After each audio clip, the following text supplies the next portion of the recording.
I'm Mohini Khoth, speaking from Pune. I'm a graduate of Delhi University. I teach literature.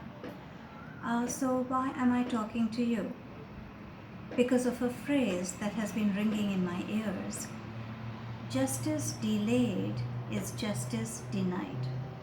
How often we have heard that said, and how often we have sorrowed for those poor litigants who sometimes waste away before their case comes up for hearing. Such delayed justice is a mockery of our faith in the judicial system. Are we wrong then to nurture this faith? No, not at all.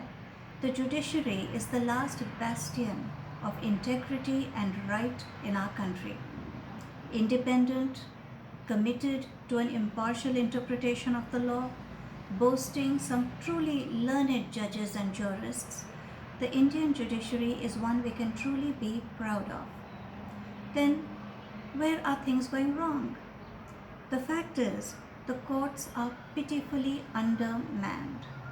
The number of vacancies in every court at every level is ridiculous.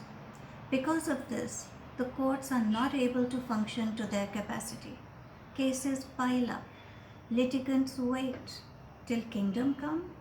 Yes, unfortunately, it is not uncommon for a petitioner to die before his case comes up. Judges also lament this situation. The Supreme Court is sanctioned 31 judges, but currently has only 25. The total number of judges sanctioned in all the courts is 23,814, and only 17,739 have been appointed. A slow disposal of cases is hardly surprising.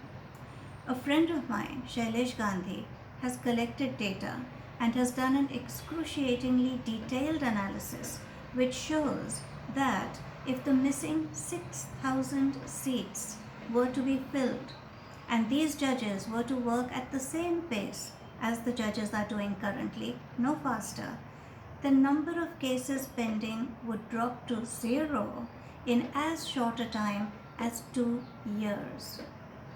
Wow. Some people will say, where are we to find all these new judges?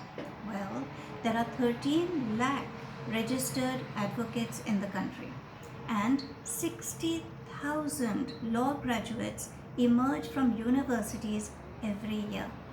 The world talks about the high quality of India's professionals. It should not be difficult to fill these judicial vacancies.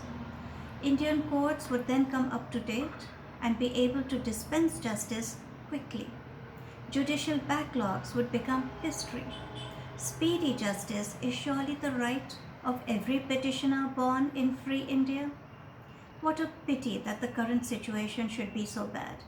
The situation has led to corruption, unsavory practices, crowding of prisons with under-trials, and oppression of the poor.